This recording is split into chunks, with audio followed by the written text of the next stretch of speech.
What is up, guys? This is James with the Energy Auditing Co. In this video, we're going to run through the checklist that I have online of how to pass the building thermal envelope test. The first thing that we talk about on the checklist is sealing around the outlets. And so there's two places around the outlets that need to get sealed. First, you're going to remove the outlet cover. You're going to see the wires exposed. You're going to seal this area right here. And then in the back, if you really want to get after it, do you see where those wires come into the J-box?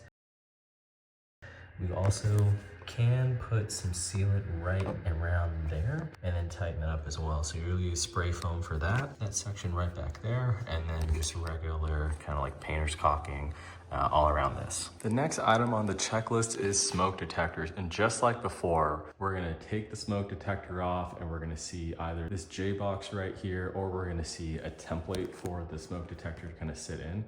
You wanna seal around the J-box just like how we did for the outlets. And then if you wanna get real fancy, what you'll do is you'll put a gasket or something underneath the template before you put it on, or where the template sits on the ceiling, you'll seal around that. So the more steps that I'm telling you, the more you take them, the better you're gonna perform.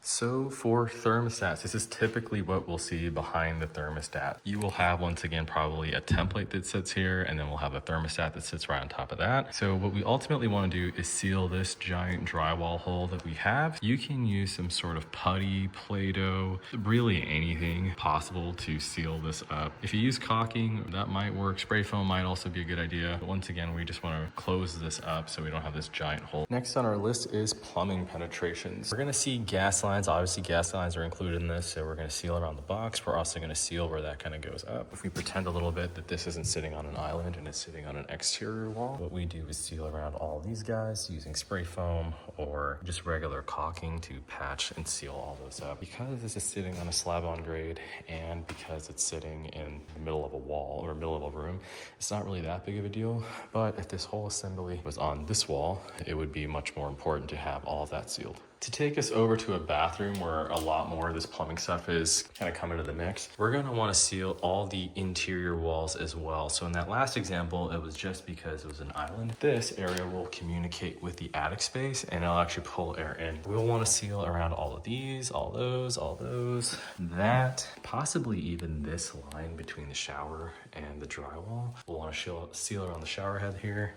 Once we put the cover plate on for our shower valve, we'll want to put a gasket underneath there or caulk around that. You also want to use plumber's putty or something there to reduce the amount of air that comes in from that location. Sealing underneath this board will be a good idea, just so, on the same note, talking about the shower. And sealing underneath the tub is also good because if there is air leakage behind the tub assembly, it will get pulled. Next item on our list is recessed lights. And as you can see, it's kind of the same pattern as before. We have some sort of pancake box or J-box and it meets up with drywall. We'll want to seal where the J-box meets with the drywall. When we have the recessed light that actually ends up sitting on there, we'll want to put a gasket between the light and the drywall. The next item on our list has to do with weather stripping. So this door here, once this location inevitably gets a door, we'll want to make sure that all this area, the jamb, is completely weather sealed, weather strips installed. We'll also want to make sure there's a door sweep at the bottom of this door that goes here. And this is primarily for exterior doors. Rarely do we need a door to be weather stripped like that if it's between a conditioned and conditioned space. On the same token, we're going to come over here to this sliding glass door for the backyard. We're going to, this whole assembly is pretty much weather sealed as it is. You can see the felt kind of sitting in there. But we'll want to have where the frame meets up with the drywall, all that caulked and sealed. And we just want to make sure all that's tight. Next one's a little bit unexpected. What you want to have is your attic access to be sealed. So what you'll want to do is we're going to put weather stripping here right at the base. We're going to put weather stripping right there and we're going to set our lid on top of it. And it's going to make it airtight. When we run the test, this area will bring in a lot of air. So we talked about the front door, we talked about the attic access, and now we're going to talk about the garage door access between the living space and the garage. This area needs to be weather sealed as well. As we run the test, it will pull in air from here. It's just a simple way to patch and seal that up. Another important note is that you do not need to have these garage doors, overhead doors, actually sealed unless your garage is a conditioned space. So if you have air conditioning running in your garage, then you need to have all the stuff sealed up. But if you do not, which most homes do not have that, and most commercial spaces don't have a conditioned warehouse, this does not need to have weather stripping and all that stuff installed. But once again, in contrast, this door does, this door does not. And a great example of what doesn't need to be weather stripped is also that door, because this is not a conditioned space, the garage, and the exterior is not a conditioned space. Our whole goal is once again is to make sure the conditioned space keeps its conditioned air and doesn't get infiltrated. The next item on our list are sealing the supplies, returns, the jump ducts, and exhausts. Once again, it follows the same pattern. What we want to do is seal where the drywall meets the can here, and we want to make a nice tight seal right along there. Where those two materials meet is where we want to do it. Where those two materials meet right at the edge, we want to do that as well. If we get our drywall tight, that is the name of the game. That's how we pass this test. That's one of the 2 ways we can pass the test, I should say. Sealing all that up, and there's another important note here. If your duct leakage system is not complete and it runs into an unconditioned space, that will help you fail the test. So you need to make sure your duct system is pretty tight, or else if we had a massive hole in that duct right there, it would actually just pull air in when we do this test, and it will contribute to a failure for the building thermal envelope test. It will also help you fail the duct leakage test, but this is not that video. Sealing all around there, very important. All around there, very important. And even if it's a jump duct, it's still important that that gets sealed. Another important note about exhaust fans is that we need to have a damper right there. And most of these guys come with an integrated damper. Yeah, it looks like a damper to me. So this one's got it, but some of them don't. And when we run the test, it'll pull air indiscriminately through that hole, and we do not want that. So make sure that gets sealed. All right, so if you watch that section of the video, you have a pretty good grasp on everything you need to seal from a component standpoint. But you'll notice that the next note says just seal all your drywall. And to give you a better idea of what that would look like, I'm just gonna kind of do an air barrier inspection of just this drywall right now. So naturally, this is all gonna get taped and mudded. So the areas that need to get sealed are this area between the slab and the floor. If you hit all that, that's gonna help you a ton. This needs to get sealed. Put a little bit of foam right here. Seal that, seal this, caulk that, seal this whole floor. There. Make sure that has a damper, and we seal all around that. Seal that. All this needs to get sealed. This is all gonna get taped and mudded pretty good, so I'm not concerned about that, but just make sure it gets taped and mudded. The windows obviously need to be installed, if I didn't make that clear earlier. Your back doors, all your doors need to get done. This guy does not need it, but it may just be a good idea to have it so you don't have bugs living in there. For your HVAC can, that needs to get sealed. We want to seal around our J-box or recess lights, where the J-box meets the drywall. Of course, that guy for low voltage needs it. Fire sprinklers, you do get a buy with this, and you get a little more leeway if you have fire sprinklers. Don't do anything to them that's gonna mess them up. The test is already accounting for that leakage from there, so don't worry too much about it. That about covers this room. I'll take us into another. So we want to seal all around that door. Naturally, just the stuff we talked about earlier with all the HVAC stuff, with these recessed lights. This guy right here, sealing the floor. In this room, windows need to be installed. The windows are already fairly weather tight as they are with all the felt and stuff and weather stripping they come with already. This room is fine.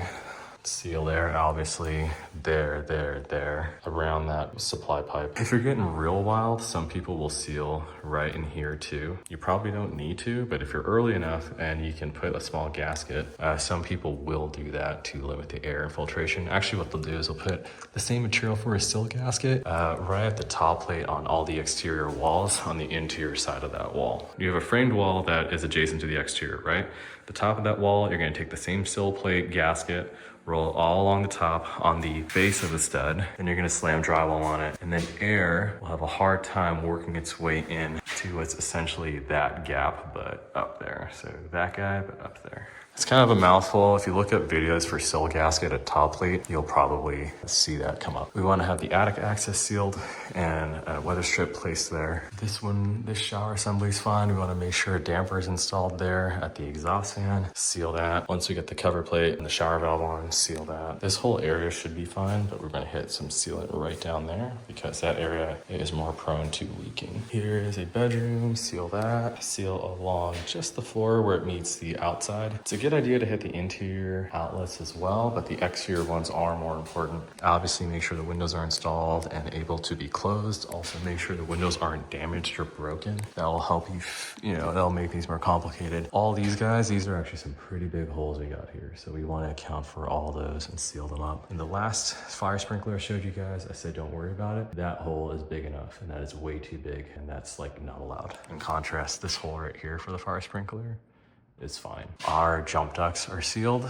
Our supplies are all sealed, and as you can see, they have it all pookied up in there, and that's fantastic actually. Whenever this outlet, cover plate gets installed, make sure it has the appropriate weather stripping that it needs. For your laundry, the code says we're only allowed to tape up a few things. This is one of them right here, this dryer exhaust duct. Hit this area with foam, hit this area up here with spray foam.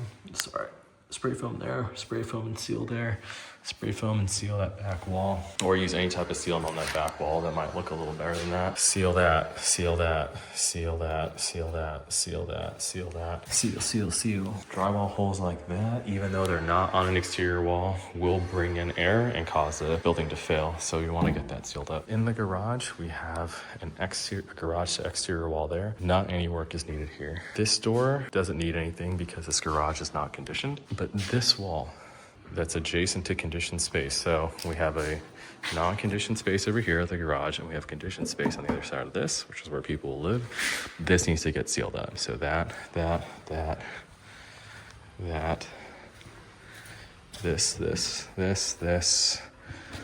this one doesn't, but I would just do it. And those 3 as well. That doesn't, but I would just do it too, because why not? This whole ceiling does not need it. Let's see what we have here. I would seal up against here too. This helps prevent bugs and helps improve the thermal envelope and how tight it is. And once we get to about this wall, which is just garage to exterior, we don't need it anymore. That about concludes the inside. I'll take us on one quick walk around the building and see if we can find anything that needs attention. Where this line set comes into the wall cavity, you want to make sure that's pretty well sealed up. You can use rock wool or anything and just shove it up there. That'll be fine. Do not seal your weave screed. Once again, do not seal your weave screed. That will F your house up, or whatever building you're building out of stucco. It will cause the water to back up inside the wall. All these guys are pretty well sealed. If you have wide open holes in your exterior side of your wall, that will cause a failure. So I get those all sealed up. These guys, if it's a non-conditioned attic, it doesn't matter. If it's a conditioned attic, it does matter. So we have a sewer clean out here. This doesn't need to get sealed up. So this, if it didn't have a cap, would be just fine. It wouldn't cause the building to fail because it's on the outside. It could still contribute to a leakage if the seal was broken around there on the outside of it. We want to make sure that's pretty tight. Usually is. Stucco is fairly tight. If you're doing things like building out a shiplap, that's when you really run into issues. And once again, we're at exterior to garage. So this whole wall doesn't matter. If this electrical panel is over here, you might need to say, hey, seal up around it and all that, where you have conduits running into the panel, and whatever sealant is acceptable. I don't want to comment on that because I don't know the exact approved materials for that. We've pretty much covered everything that you need to kind of keep your eye out for when you're trying to pass the building thermal envelope test here in Clark County. If you're at the drywall stage, I would just knock all the stuff out now. The more you do, the easier it is to pass, and you will inevitably have some leaks in your building. The more effort you put in, the more room you have for mistakes. One other thing that needs to get sealed is these low voltage boxes. Seal around all those, and whenever this like Smurf tube comes up, kind of seal all that as well. You'll see some pipes or some conduits, some wires running in through here. Seal all those guys up to the best of your ability without like stopping airflow to that thing and causing all this stuff to melt.